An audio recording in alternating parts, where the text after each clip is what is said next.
On this episode is still loading. It's the Summer of PS2, Episode 2.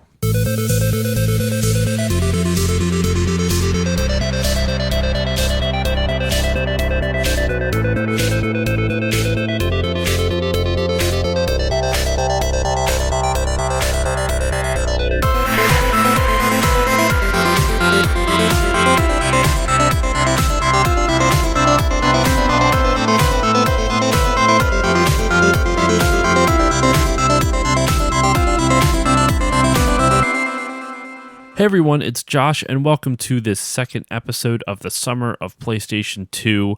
That is right, an entire summer dedicated to all things that are the glorious nature of PS2. That was an awful sentence. Everything that's great about the PlayStation 2, I'm going to use that.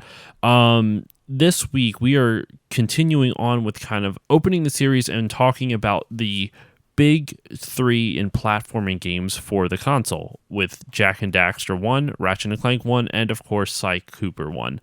And today we are talking about Ratchet and Clank. And with me, my fellow Insomniac expert. Actually, I'd consider you the Insomniac expert, and I'm just kind of the Padawan. But Tristan, how are you doing today? My fellow Insomniac. Yeah, that's a good way to describe it. Good to hear. I mean, this is the first episode of the Summer of PS2 that we are recording remotely. Unfortunately, the coronavirus is we're heavy in the midst of the throes of this right now. Like, this is probably the craziest it's been. But hopefully it'll get better as time goes on. But yeah, so this one's being recorded remotely, but hopefully the sound quality is pretty good because we are actually recording it on both our ends, and we are going to sync it up at the end, or sync it up afterwards. So, Ratchet and Clank, it was released on November 4th in 2002. It was developed by Insomniac Games, which we have talked about a couple of times. I think you were with me for the original Ratchet and Clank episodes that we did probably like 5 years ago now. Yes, I distinctly remember sitting on my bed at my parents' house. Oh my god, that was brought that over long ago. Yeah, you had brought over your mic and I guess a laptop, and we were doing it that way. That is crazy that's so long ago, but I'm glad that we are doing this now. Normally what I would have liked to have done is kind of do what we did with Naughty Dog and I would do a whole series on the history of the Insomniac games and then talk about their individual games one at a time. Excuse me.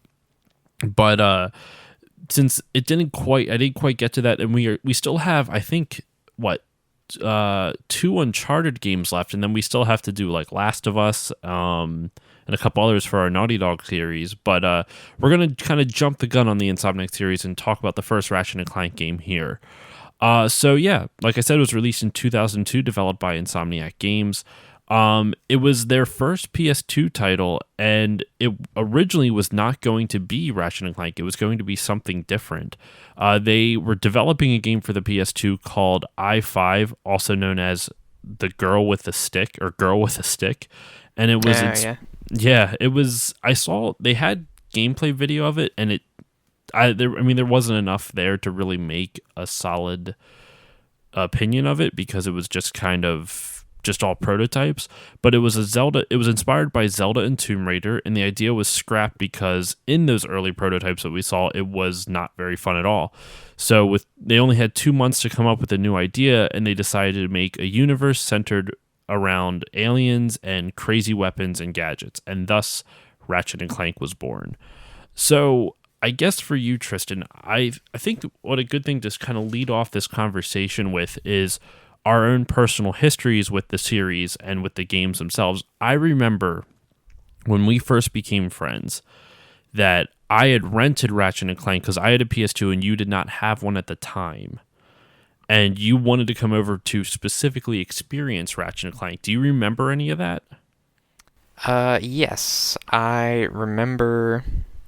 So that would have been maybe long ass time ago. 2003? Oh, no, okay, so this came out in 2004, you said, right? No, 2002. 2002, okay. When did the sequel? When did the second one come out? Yeah, because I remember the second one was when you got that new. I I had want to say you got it new. actually, I had gotten the first two used on eBay. That's what it was. So the second one came out in 2003, and the third only a year later. Wow! And then the third one came out in 2004. So these games came out back to back to back, one after the Yeah. other.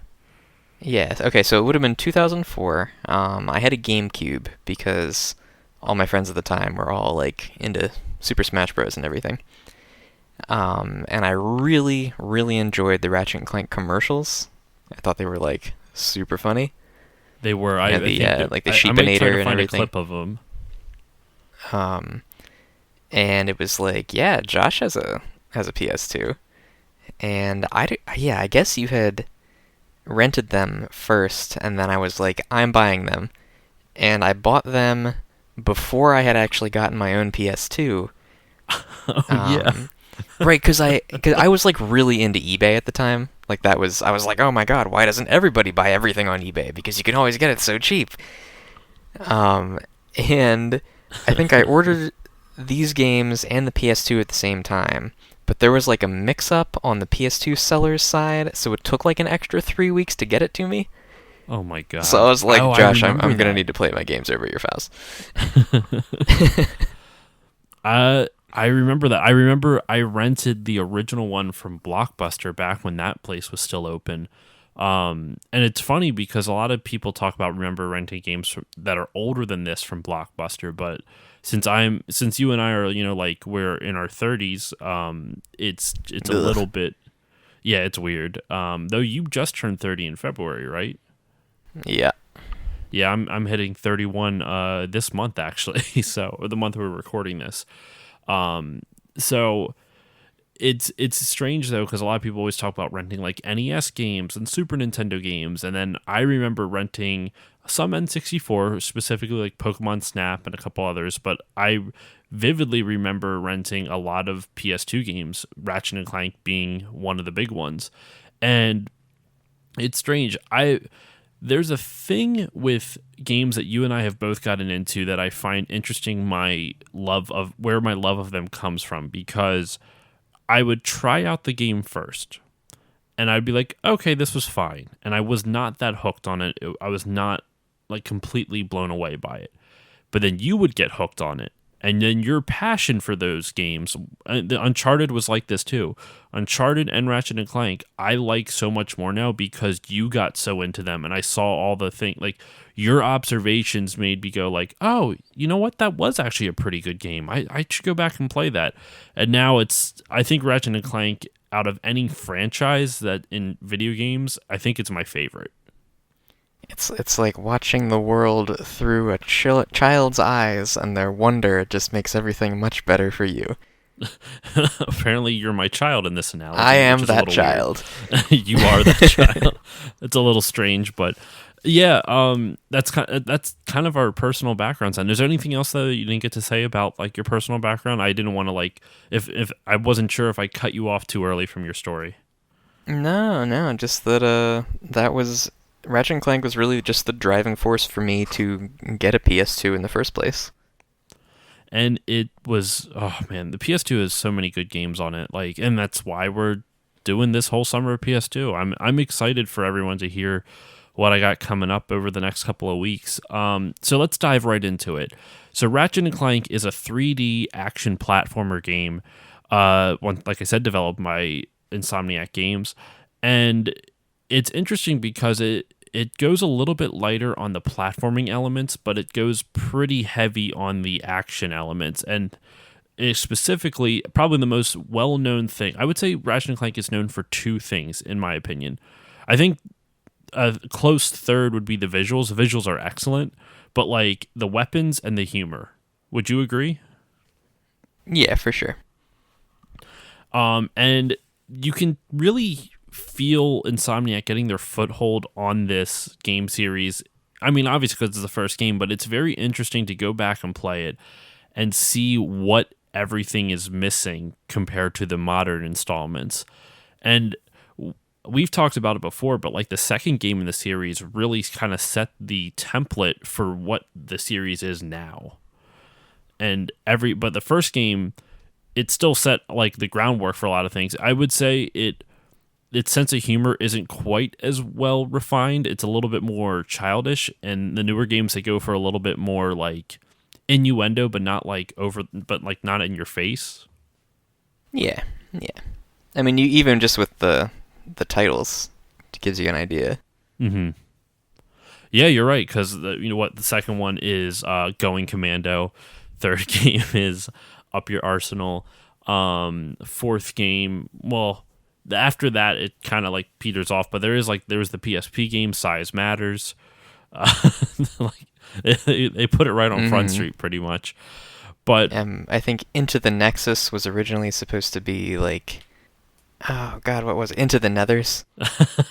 Man, I like Sony, or not, yeah, I guess Sony.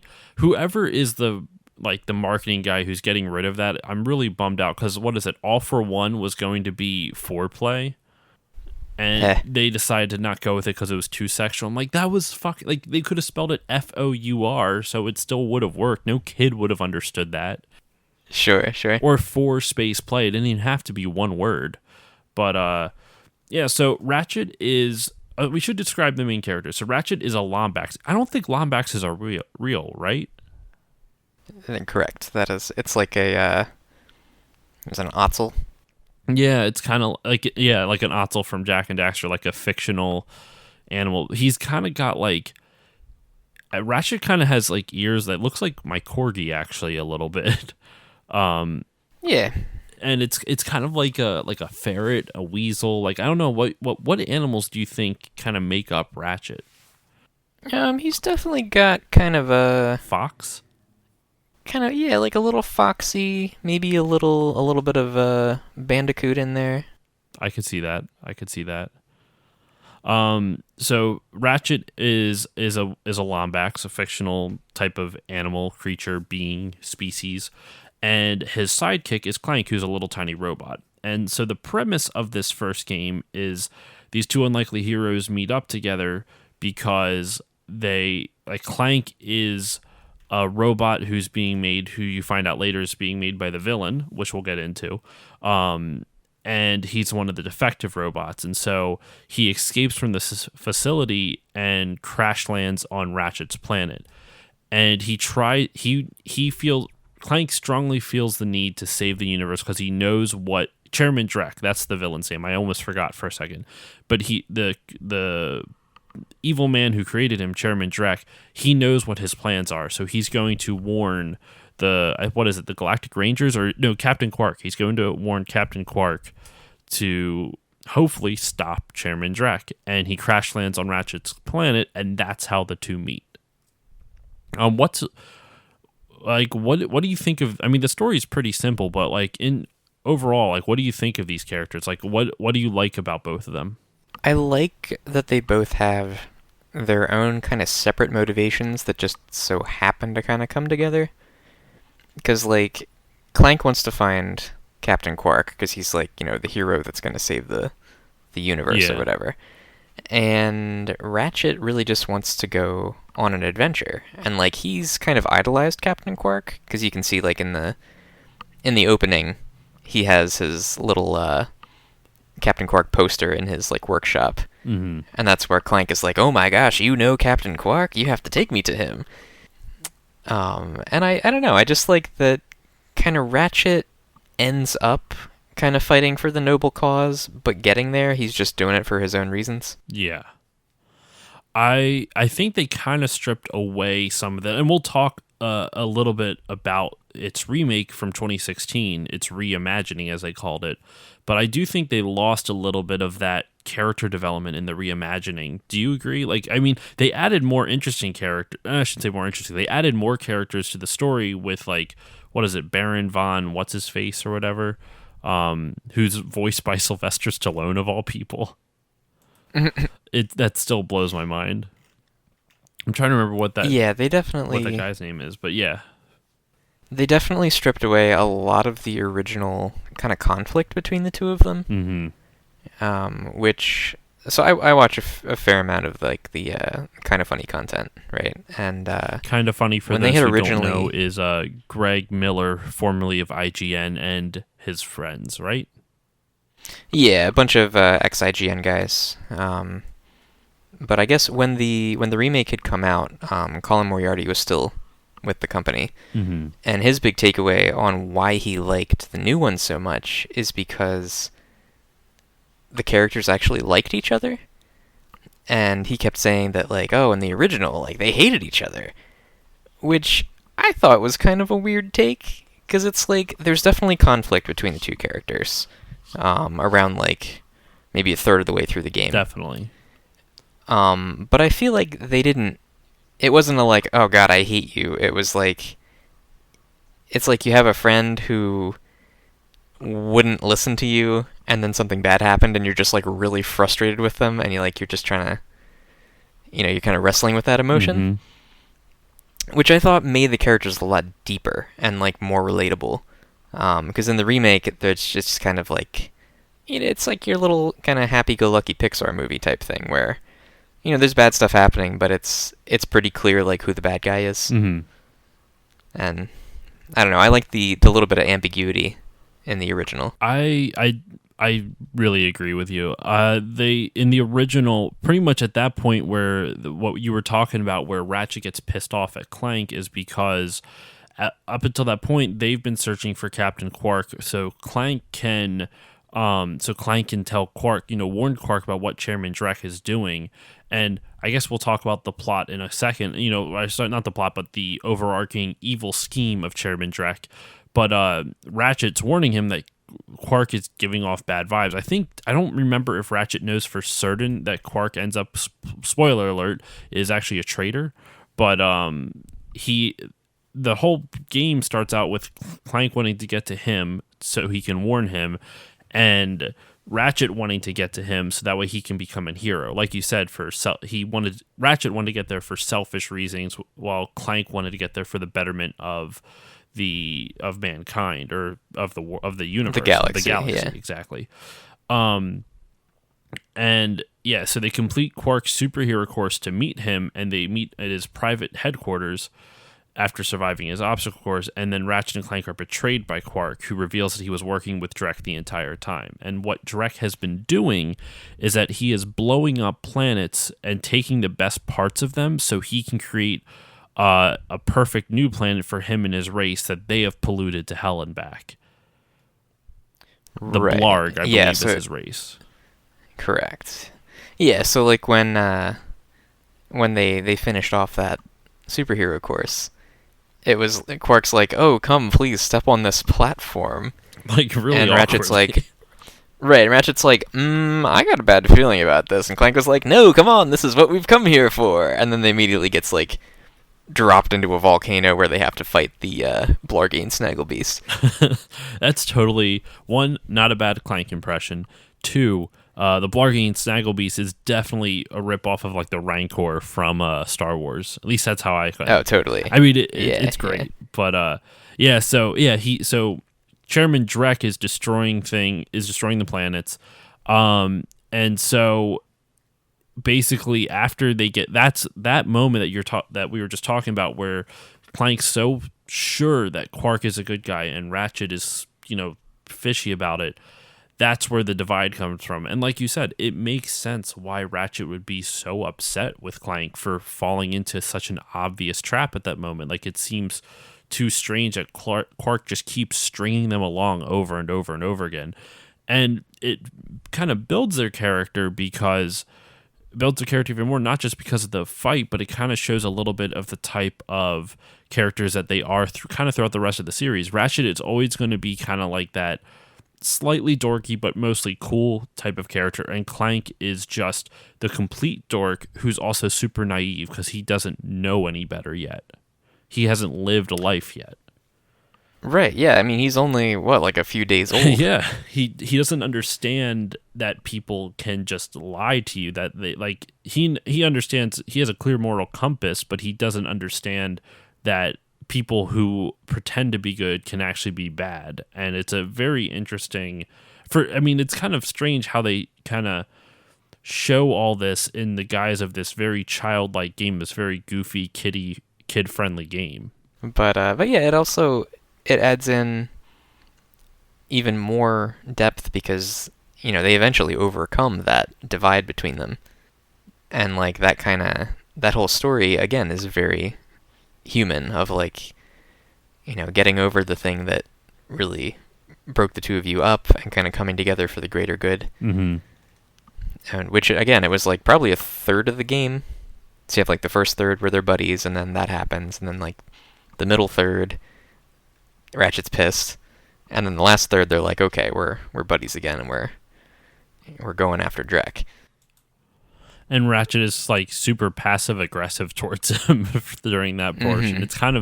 It's a little funny, but he does end up, he does, like you said, they do end up, becoming friends again.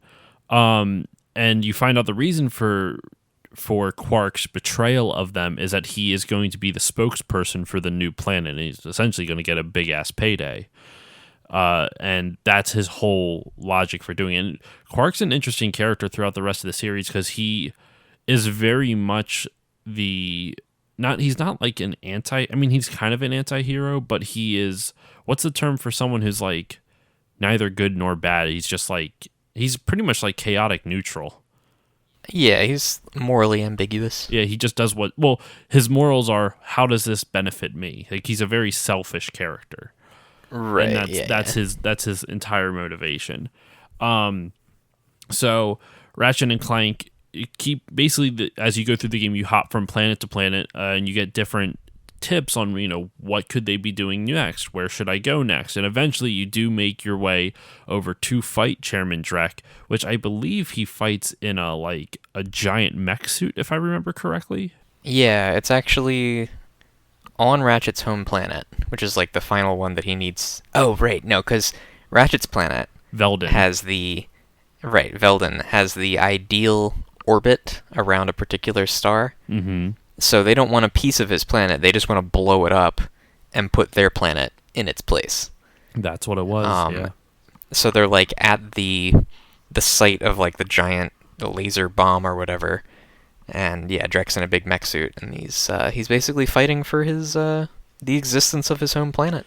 And that's the moment when he fully gets, he was already kind of fighting for the betterment of the entire galaxy, but once he realized that his planet's going to be destroyed, he's like, oh fuck no, we got to end this. Right. And basically once they defeat Drek, he launches Drek into his new planet, which is destroyed. So, and Ratchet fires the planetizer at it, killing Drek, and chunks of the planet begin to hit Veldin, causing the duo to nearly fall to their death. And Clank, I'm reading this straight off of Wikipedia. And I was going to say, that's a really good ad-libbing. And Clank takes damage, and Ratchet seems to leave the scene. A distraught Clank then prepares to leave Veldin. However, Ratchet returns to take Clank home and repair him. And they walk together, and now their bond as friends is now cemented.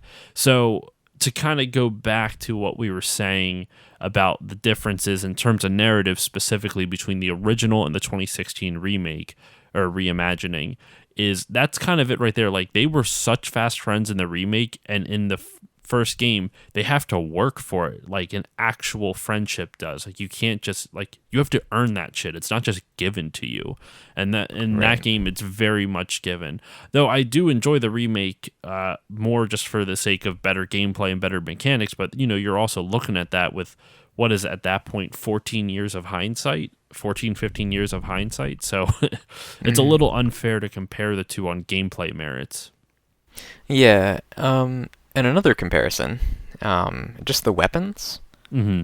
So, like, when playing the remastering or reimagining, whatever we're calling it, it was nice to kind of have that, like, greatest hits weaponry. So it's like, hey, for people who have never played this series, like, here are some of the really good weapons. You got your Groovatron and your Mr. Zircon and your basic, like, I think it was the Lancer was the blaster kind of gun.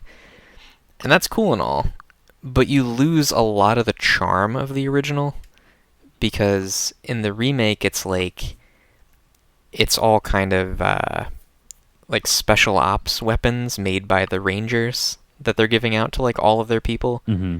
And the original one, so yeah, right. So they're like standard issue type deals. But then in the original one, they're just kind of like these weird hodgepodge put together weapons that Gadgetron's like trying to sell to random people. Yeah. And Like also, if you look, if you compare the rocket launchers, yeah, like when you meet Weird, like Al, not Weird Al Yankovic, Big Al's RoboShack, Big Al. You know what I mean? Like, so you meet Big Al, and you also meet a couple others. But sorry, finish what you were saying. Oh yeah, I was just saying if you compare the rocket launchers between the two, it's like one is very clearly like a kind of military grade rocket launcher, Mm-hmm. and the original is like this weird, held together by like duct tape type devastator that fires a single rocket, and it's just like it's almost like a potato gun that shoots rockets, you know? And just this is a good time to kind of jump into the gameplay aspects of it. We can talk about the different weapons. Now, I don't have a list of the ones from the first game in front of me, but just in general, some of my favorite, like some of the weapons you get the Lancer, which is just, I think you get the Lancer in the first one, right? I think it's called. It's just the blaster. It's just the blaster. Lancer's the second game. You get the bomb glove. You get the blaster. You get isn't the Devastator in the first one too? That was the rocket. Yeah, that's the rocket launcher. That's the rocket launcher you mentioned earlier. You also get the suck cannon. I think that's the only appearance of the suck cannon in the series, right? Maybe you get it in the second one too. It definitely comes back in one of at least one of the other games. I think it comes back in the second one. You know what? Let me, just so that way I'm not just guesstimating, let me look up the weapons real quick. Because there's the thing that the Ratchet and Clank series, like I said, is really known for is just all the crazy gadgets and all the crazy weapons that each of them bring. And I'm almost there. I just have to, there we go. I just have to get to this. So this is the weapons. We already talked about the bomb glove, the blaster. I don't know what I was saying that first time. The Pyrociter, which is a flamethrower. The Pyrociter was great for massive like swarms of enemies, especially like remember the little like the sand sharks that popped out of the little spawners in I think it's like, for sure. I forget which planet it was, but it was the planet where you meet Skid McMarks, the hoverboarder. Mm-hmm. Which, yeah, that was. Sorry, finish what you were saying. If we're gonna let this bleed a little bit into gameplay, I feel like that was the easiest way to kill everything. You just run in with you're saying Pyrociter. I call it the Pyrociter. I don't know. I guess that would make more sense.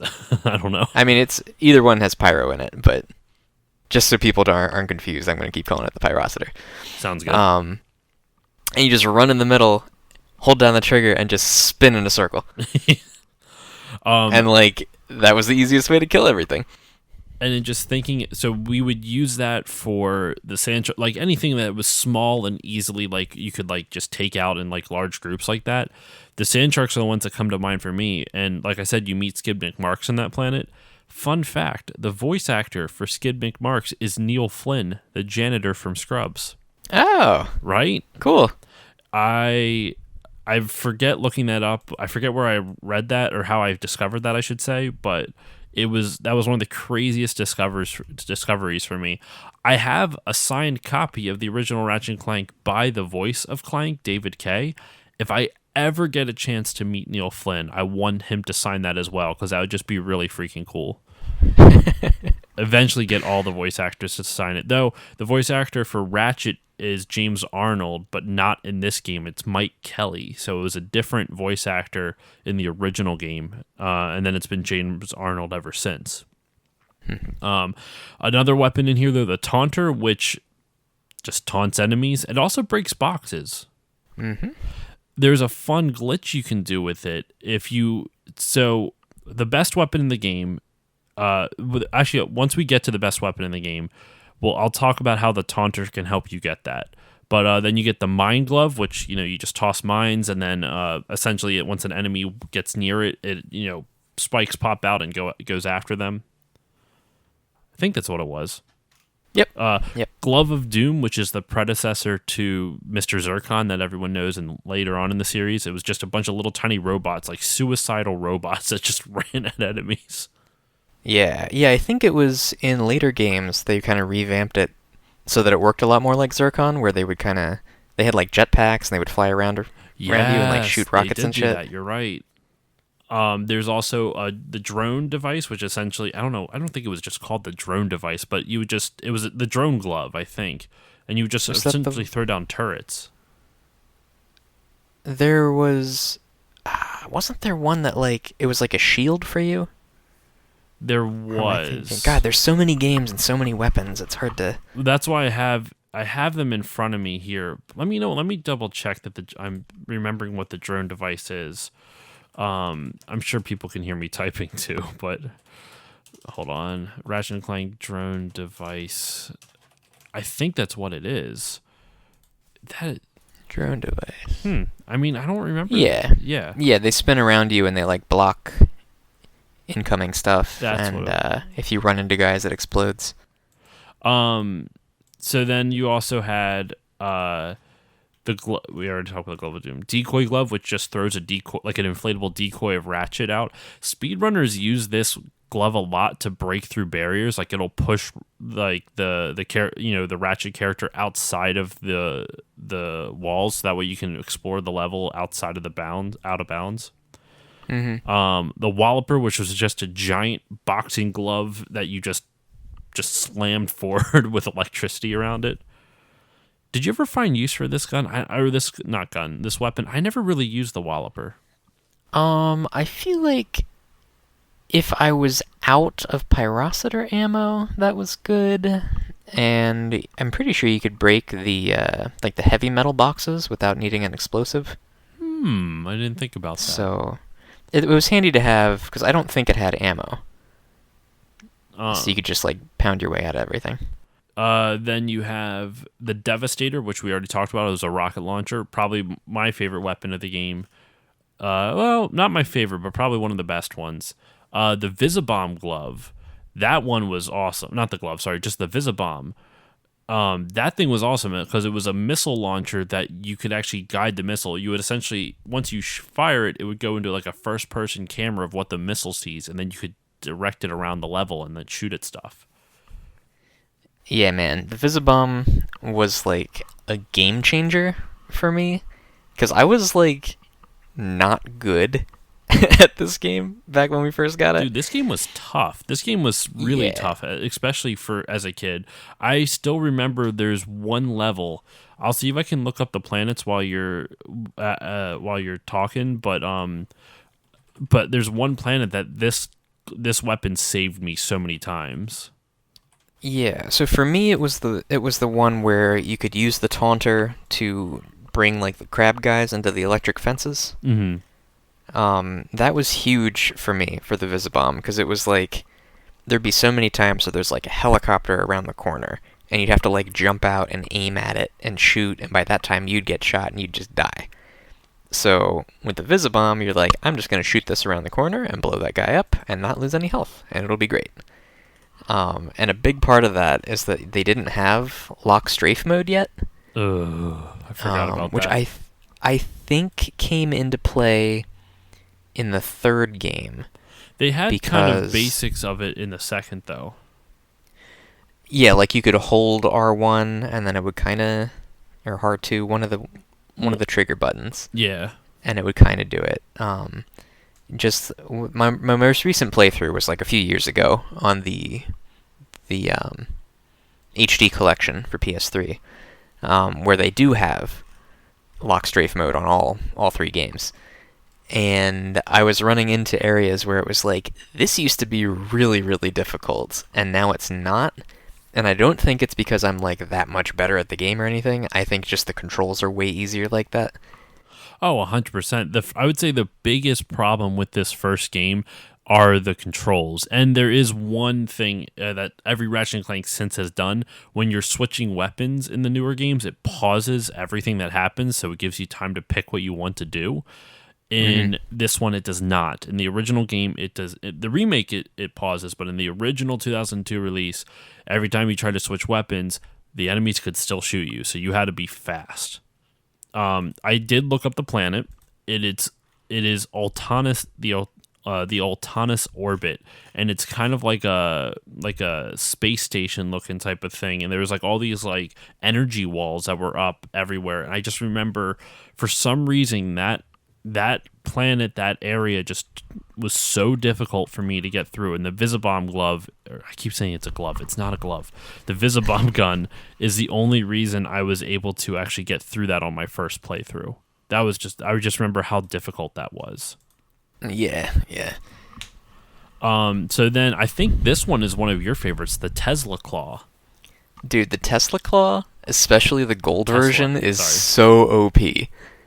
And I love it. It's like the Pyrocitor, but it has way farther range. Mm-hmm. So again, I just run in and spin around and electrocute everything to death. That thing had a crazy range, right? Like you said it had way more range, but it was interesting because it would slowly creep out. It wasn't like an instant thing. It wouldn't just like shoot out, right? I think it actually like slowly creeped out to hit to that range, if I remember correctly. I think it was pretty instant. Like it was shooting like a little lightning strike Mm-hmm. type thing. Yeah, I don't think it like got farther range like the longer you were holding it or anything. Okay.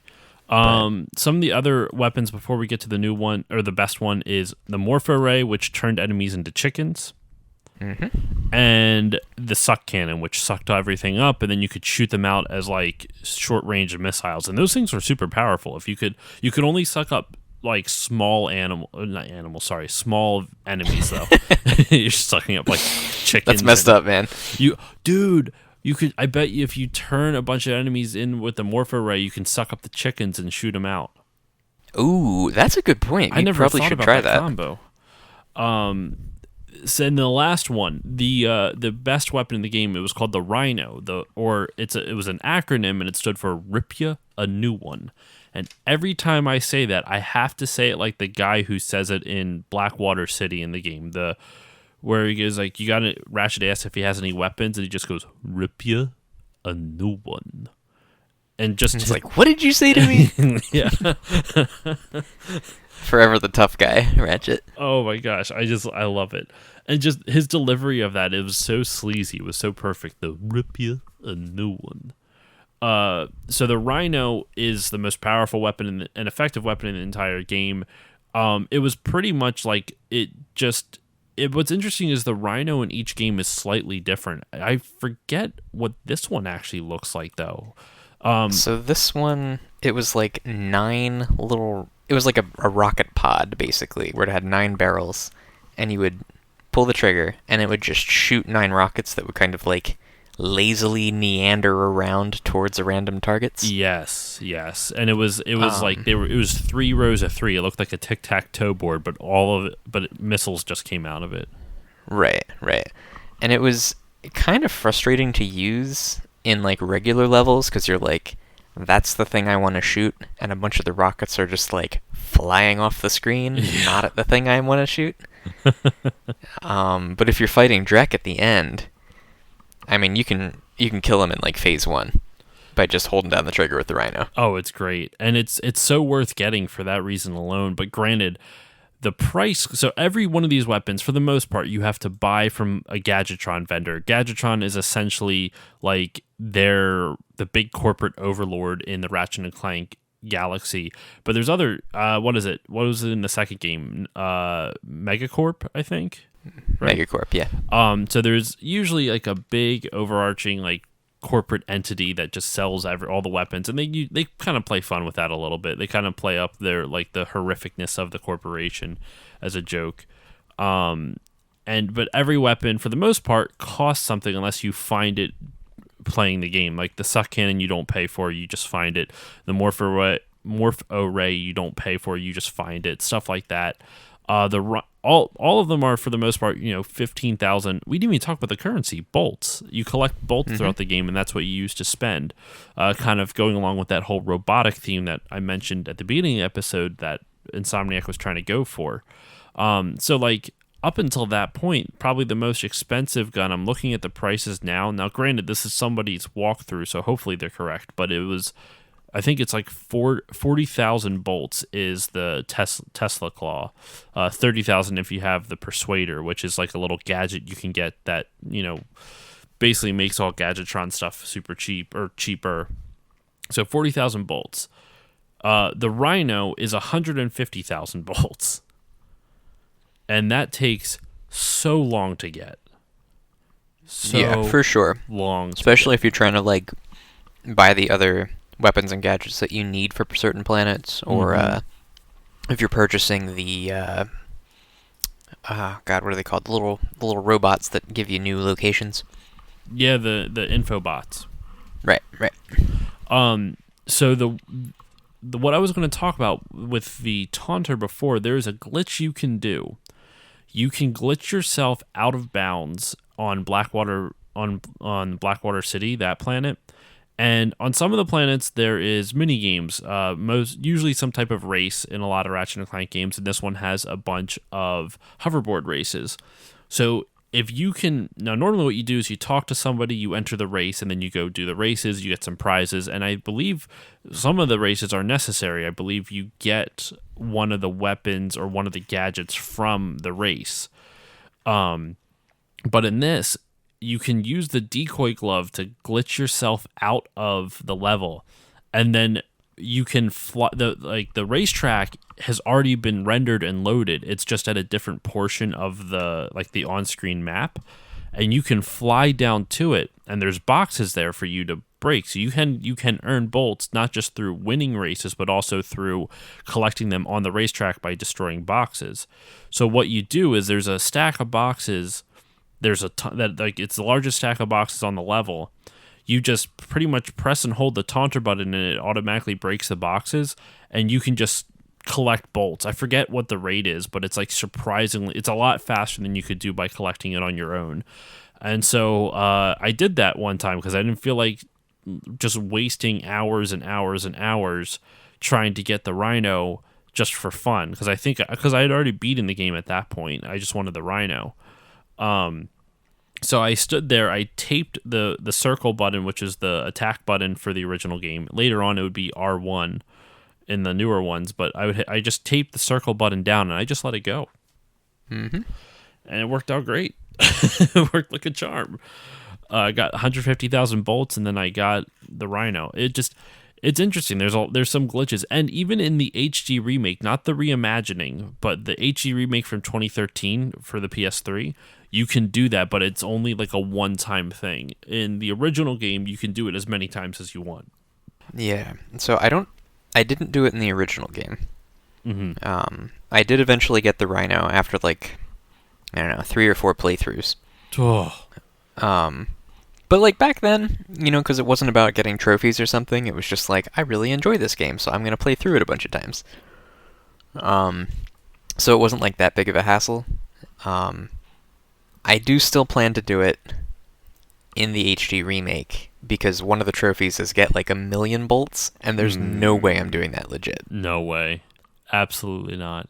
It's so much. You're talking about the 2016 remake or the 2013 one? 2013, sorry, okay. The HD. I think that's why they called the 2016 one the reimagining, and then the 2013 the HD remake, because there's just... Right. So yeah, actually, if you guys have a PS3, you can actually play the original 3 Ratchet and Clank games in beautiful HD on your PS3. They ported them all over in a nice HD collection, and then they also, I don't think it was part of the collection, but you could also get Deadlocked, which is the kind of 4th game in the series, kind of not. It's interesting. That's a topic for another day, though. It's very different from the rest of the Ratchet and Clank series. I'll leave it at that. Yeah. Not in a bad way. Yeah, it's definitely a DLC for it. I can't remember if I got it for free when I bought the collection, or if that was something that I had to pay like $10-15 for later. I got it for free, but I don't remember if it was because of the collection or if it was some promo. I honestly can't remember. Yeah. So yeah, some of the so those were the the weapons, then there's a bunch of gadgets as well. You have the swing shot, which is super fun, which lets you essentially there's these hooks that are just floating in the middle there. They're balls, but essentially they're hooks. These orbs that are just floating there, and the swing shot connects to them, and then you can swing around. The grind boots, which is my personal favorite gadget in the game, because it was these giant rails, these crazy platforming rails you just jump onto, and then Ratchet would just grind through them, almost like a skateboarder grinding on down like a handrail or something like that. And yeah, it's like Sonic the Hedgehog with his soap shoes. Yeah, exactly. I think the grind boot sections are some of my favorites, and that's one of the few gadgets that you see besides the various different versions of the swing shot. The swing shot and the grind boots, I would say, are the two staples of the series. Like, you see them constantly throughout all of the games. Sometimes the names are a little bit different. I don't think grind boots ever changes their name, but like the swing shot, it's something else. Like, I think it's the Dynamo in the second one. Is it the second or I think it's the third one. It becomes the Dynamo because it has like a secondary use to like activate different like holographic things. It's the second one. The second one has that because it's like the first planet you go to in that new galaxy. They have some stuff for you because you have to go up. You have to activate some Megacorp stuff with it. Right. Yeah. No. You're right. You're right. I was confusing that with the jungle planet with Captain Quark. And holy shit, there's a lot of... I don't want to read through all these gadgets. There's a lot. The Hollow Guys, the Hydro Displacer, the Magna Boots. The Magna Boots are cool because they're just magnets on your feet, and it gives you places to like walk around that you couldn't before, which was kind of fun because it gave you an excuse to go back to old planets after you get them, so that way you can see new areas and find hidden secrets that you couldn't access before the Magna Boots. Mm-hmm. I think they're called Gravity Boots in the more recent games. Mm-hmm. Yeah, that's another one that has made its way back. They really like reuse a lot of stuff, which is interesting. The metal detector, which is just lets you find bolts. I think that's their answer to help you find bolts a little bit quicker, is to get the 150,000 you need is using the metal detector. I don't think. Do you know? Oh my gosh! Excuse me. Do you know if the metal detector showed up in the reimagining? I don't think it did. I don't think so. That was kind of one of their like random little quirky gadgets that wasn't like essential to the game. Yeah. Then there's the O2 mask and the pilot's helmet, the Trespasser, and the Sonic Summoner. The Trespasser is, I think, one of my favorites because that was the introduction in the series. I mean, I guess everything in this game is an introduction to the series, but it was the gadget that basically creates a puzzle minigame. So you have a lock, and you use the Trespasser to break the lock or to hack the lock, and it would essentially zoom you into a little puzzle minigame for you to figure out, and like once you figured out the puzzle, it would unlock. And I loved the Trespasser. I don't know about you, man, but I loved the Trespasser. Yeah, the Trespasser and all the other little puzzle hack into the door gadgets that you get in the previous or the preceding games are all pretty cool. And I like that it adds like a little bit of different gameplay on top of your jumping and shooting, you know? Mm-hmm. Besides all those Ratchet upgrades, you had 3 Clank upgrades, or besides those Ratchet gadgets, you have 3 Clank upgrades for him. You have the Helipack, which essentially gives you an extra jump. You have the Thruster Pack, which gives you a more powerful jump. You can also glide when you double tap R1. Or no, I'm sorry. You can glide a little bit more. Sorry, I'm misreading. You can glide a lot better, and then you can use a slam technique with the Rocket Pack that you could not do with the Helipack. And the last one he has is the Hydro Pack, which just helps him swim better in water. There's a miscellaneous ones too. You have the Bolt Grabber, the Code Bot, the Gadgetron PDA, and the Map-O-Matic, Premium and Ultra Nanotech, the Persuader, the hoverboards, the Zoomerator. There's just so much. Like looking at a list, I forgot how much stuff there was in this first game. Yeah, and it's cool because a lot of it's like little things that you'll go back to and find because they're like hidden in secret areas where it's not something that the game is like linearly leading you to. Yeah. Especially once you get the, what was it, the map something? Map-O-Matic. Map-O-Matic. I was going to say the Maporizer, but that didn't sound right. It's some weird name like that. They have a bunch of weird stuff like that. Yeah, but like that would show you on the map the different colors for those areas where there are secrets. So then you can find your like gold bolts and everything. And what was cool is the gold bolts. So what gold bolts are is that they're your incentive for exploring the world. You find these gold bolts and they're collectibles, and they don't mean anything on your first playthrough. But what they do at the end of that playthrough is that you get access to a new area that it's not really an area, but it's a new store area essentially, and you spend some bolts and you spend a gold bolt and you can upgrade one of your existing weapons into the gold version of that weapon, and the gold version of that weapon is significantly more powerful. It doesn't have any. Do they have added benefits? Do you remember? I think the gold version. Yeah, like the blaster. I think after you hit your target, it like ricochets towards another target. The Devastator does something similar, where it's like a second rocket spawns after the first one blows up. I think the Tesla Claw chains from target to target. And all of these are like super expensive, if I remember correctly, which makes it even worse if you're trying to get all the gold bolts, upgrade all your weapons, buy the Rhino, upgrade. I think the Rhino can become a gold one too, right? I'm not sure. I never got to that point because like it's rough saving up 150,000 bolts for the Rhino, but then you have all the gold weapons are like, 80 or 100,000. So there's a lot of like hard choices you have to make as to which weapons you want, because like you can't have all of them on one playthrough. No, you can't. And yeah, there's no gold Rhino, but the gold blaster costs 20,000. So to upgrade the blaster, it's 20,000 bolts plus 4 gold bolts.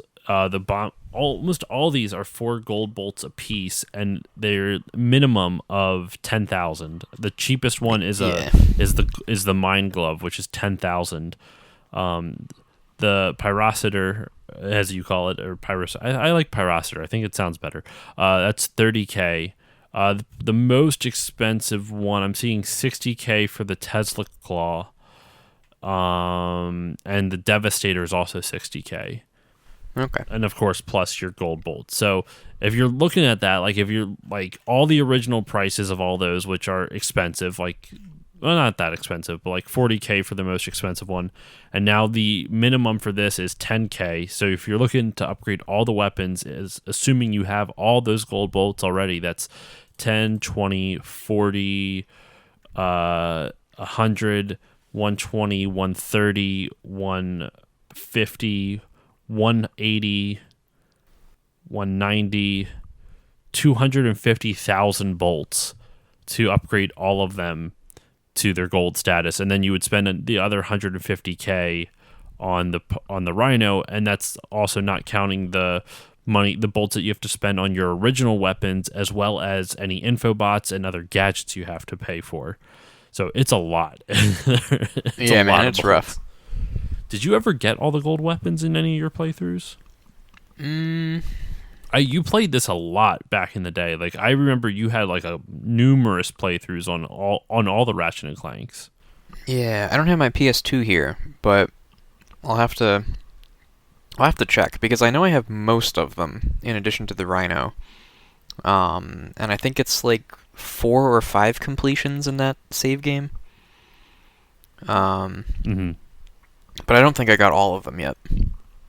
That's such a monumental thing to do too. Like that's so much time devoted to it. Now, with all of this said, with all of the weapons, we talked about this very specifics, but I think what appeals to me most about the gameplay of this game is the frenetic action that it has. Like, you have so many different options to choose from, and they usually throw in a good chunk of enemies. They never throw in too many at you. Like, you never feel too overwhelmed, but they throw a lot of stuff at you, and it makes the game very frenetic. And especially even more so in later games, since this is just the first one, it's a little toned down. But did you what's your favorite aspect of the gameplay, Tristan? Do you like the frenetic action, or do you like the more puzzle solving aspects, or do you like the exploration? That is a good question. Um, I feel like the combat most of the time. I don't want to say that I dreaded it, but it was one of those things that it was kind of like sometimes it's really fun, but if it's too annoying, I'm just like, can we just get it over with so that I can continue exploring? Yeah. So really thinking about it, I guess it would be the exploration would be my favorite part. That makes sense because a lot of the games that I see you playing on Steam and I see you playing in general, you enjoy the exploration aspects a lot more. Specifically, for just a quick example, it's a known fact that one of my unpopular gaming opinions is that I don't like Skyrim. And you loved Skyrim, but you wouldn't even spend time playing the main story. You just loved exploring the world. I remember when you were playing that, you kept showing me these cool caves that you would discover and these cool little areas you discover. So it makes sense to me that makes sense that that's your favorite element by far. Yeah, yeah. So we've talked about the story, we've talked about the gameplay. Let's kind of dive into the visuals a little bit, and we can bring this ship in for the re-entry. I don't know what the fuck analogy I'm going with anymore. We can bring this creaky little flight in for a landing. So the visuals. I think this game still looks good today. I mean, it's obviously not nearly as pretty as the remake or the reimagining, but it still looks pretty good overall. Like, I think you stopped over the one time when we were playing it on my tube TV, and it still looks good. Yeah, man. Like, even it looks a little rough around the edges in the HD remake because it's like using all like the same character models and stuff, but it's a lot crisper. So you can kind of see like the rough edges. Mm-hmm. But when you're playing the original on the tube TV, it's like, yeah, sometimes there's a little pixelization, but it really adds to the charm and doesn't take away from it like at all. So there's definitely something to say about playing it on the original medium that it's meant for. That's exactly the point I was going to make there. There's a reason why so many people go crazy trying to find tube TV still for their old games. It's because these games were designed around standard def. They weren't designed around the idea that you can see everything. And hell, even old movies are like that. If you ever go see like an old movie that's been restored to have this beautiful HD thing, you're going to see like things you probably weren't meant to see by the filmmakers because they didn't think anyone would be able to see that. Especially super old movies, because they'd expect, like, they didn't. Back then, you could only see movies a handful of times in theaters. There was no home video, before VHS came out. So, like, especially movies pre-VHS, you see a lot of shit that you're like, how did that stay in there? It's because they're like, well, no one's going to remember it. They're only going to get to see it once. And it's interesting to me to see how media changes over time and how, like, old media can still be good, but it's even better when you're viewing it in the medium it was meant for. Man, all I can think of now is that scene in Teen Wolf where the guy's dick is out. Wait, really? Yeah, it's like at the very end when everybody's in the auditorium like cheering for him because he's kicking ass in basketball. There's just like one dude in the stands that just has his dick out. I had no idea. That's amazing. Yeah. The only thing I could think of is like it's nowhere near as funny. In the James Bond movie, The Man with the Golden Gun, there's a fight in this woman's dressing room that Bond's having with some security guard guy. Actually, not even security. It was like some assassin dude, and they bump the nightstand. And since there's a mirror on the nightstand, it shifts, and you can see the entire production crew in the mirror, like camera, like all the directors, like everyone's in that shot, and they left it in the movie. It's amazing to me what stuff like that happens. But yeah, so the artwork for this game just looks really good. It's very fun. It's very playful. It's very much. I feel like an apt description is this. On the back of one of the first PS3 Ratchet and Clank's Tools of Destruction, it was one of like the critique, like one of the, not criticisms, but one of the quotes that some reviewers said is that it finally is like you're playing a Pixar movie. And I feel like this game, it's obviously not as pretty as a Pixar movie, even a Pixar movie back then, but Ratchet and Clank 1 kind of has that aesthetic. It's very cute. It's very whimsical in a sense. Even if it's kind of got a more like tech whimsical feel, like it feels very modernly whimsical in a weird way. But yeah, I think it holds up. I love it. It's definitely one of my favorite games. So with that said, any final thoughts, Tristan? Anything that we did not get to talk about that you wanted to talk about? I actually have a couple things in my notes, that just some fun facts that I'll say afterwards. But is there anything that we didn't get to talk about yet that you wanted to dive into? Let's see. So when you get the pilot's helmet, you're able to pilot a fighter jet, Okay. and that adds another layer of gameplay that you come back to a couple times. There's a couple So you're times like, you control Clank too. yeah. Little Clank with his little followers, like the little Glove of Doom Yes. looking Oh my dudes. god, I forgot about them. Those guys were awesome and they've had a lot of Clank like mini mission sections in almost all the games. And this was, I mean, it started in the first one, and you had these little robots, and you could tell them to either attack or to enter, which would be essentially solve the puzzle. You could also have them do different things. I think there was like there was a bridge bot later on too, right? Or maybe that's the second one. Yeah, it's either the second or third. He gets like different type of robots. So there's like a bridge one, and I I think forget this what the other first ones one is are, but just there's like specials. Yeah, they're almost like all little minions of Doom there. right. They don't look the same, but they're kind of like that. But yeah, anything else though? Mm, oh gosh, there was one more thing I wanted to talk about, but I forget what it was now. Do you have any idea of like kind of in the general ballpark of what it was? No, go ahead and do your fun facts, and I'll see if I can think of it in that time. All right, so some of the stuff that I meant to bring up throughout the episode, but just couldn't get around to. Ratchet was originally going to be a reptilian, not kind of like this mammalish type of Lombax character. He was going to be a reptilian, and one original idea for Clank was that he was actually going to be multiple robots, not just one robot. So each robot was going to be a different gadget for Ratchet to use, which I think I like.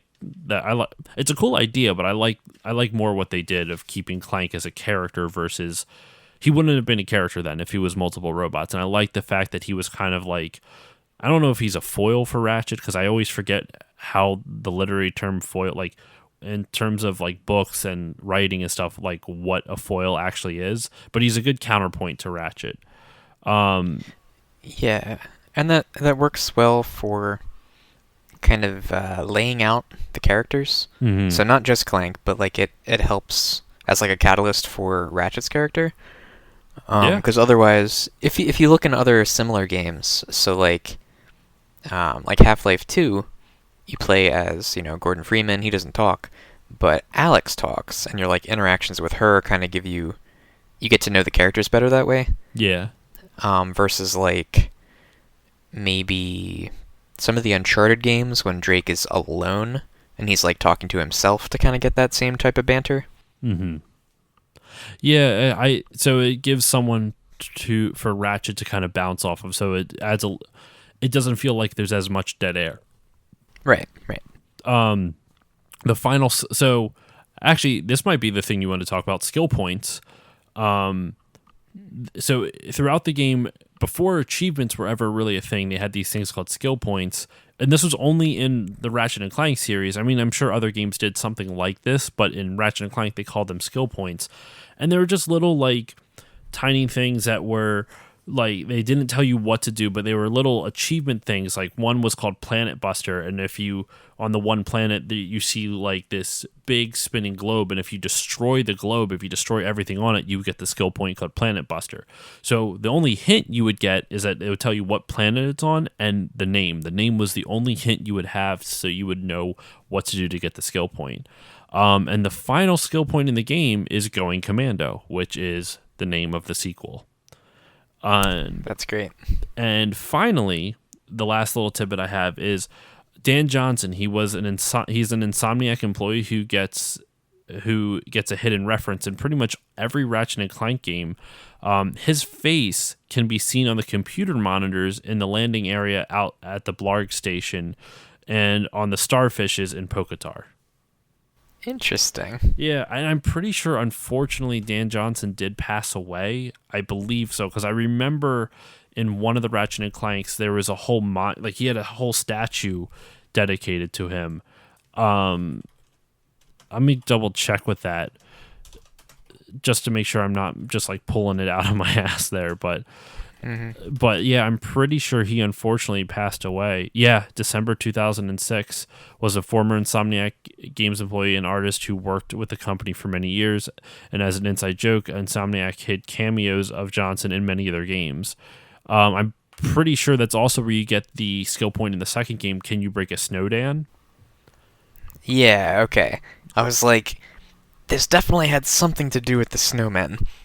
Yeah, it was called Can You Break a Snowdan, which, now has a whole bunch of extra meanings with, Frozen out. Can you break a snowdan? Mm-hmm. And actually, one last thing that I thought was kind of interesting, the engine used to develop this game was called the Kinetica engine, and that game engine was originally used for a PS2 game called Kinetica, which I actually covered on an Obscure Game Files episode like forever ago, but it was a very short one because I didn't have anyone else to talk to about it. But that game engine has also been used for a lot of other games that we all know. Now, I'm sure these developers modified it, but all four Jak and Daxter games developed by Naughty Dog were made with this engine.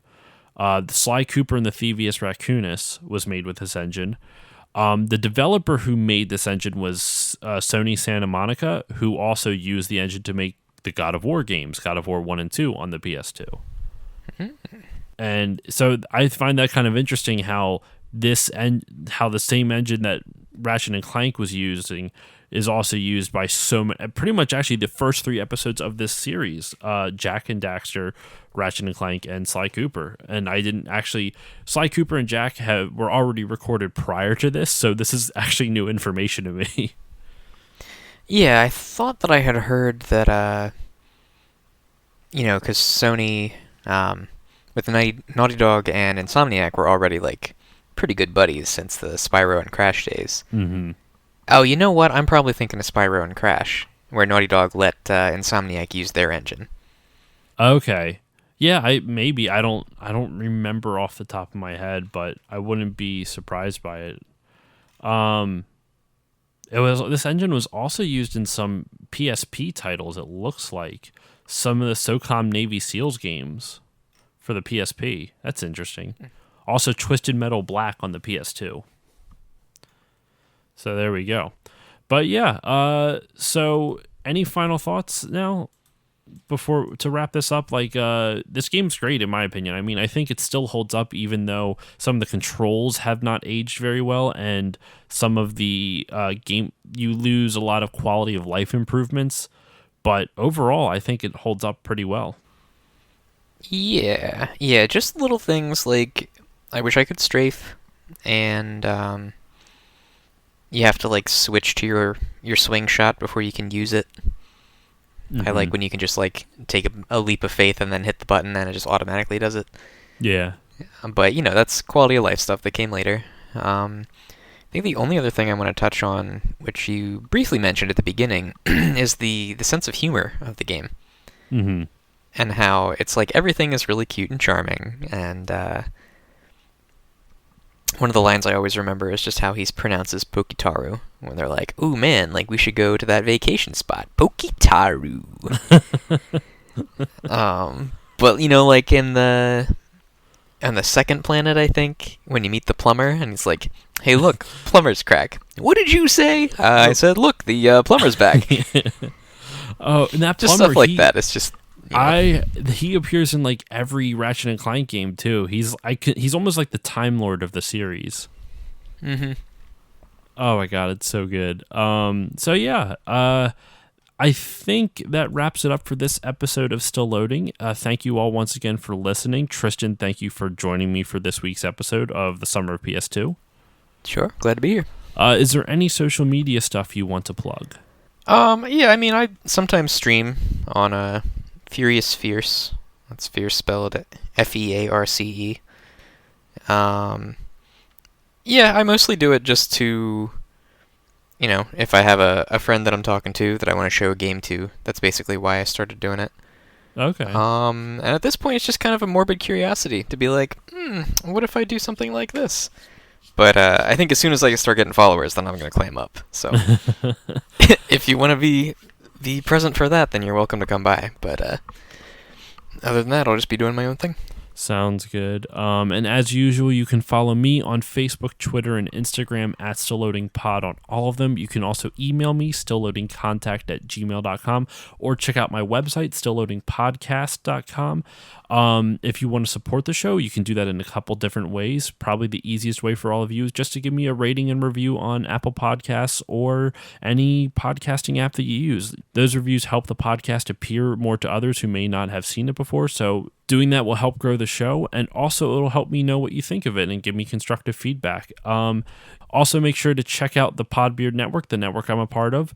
Podbeardnetwork.com. You can check out all the great shows on there. And probably the most important plug I have, if you check out anything on here, check out the Bit by Bit Foundation. The Bit by Bit Foundation is a non-profit organization whose mission is to put video games in the hands of kids receiving inpatient care in hospitals. If you want to check them out, you can go to bitbybitfoundation.org and consider donating.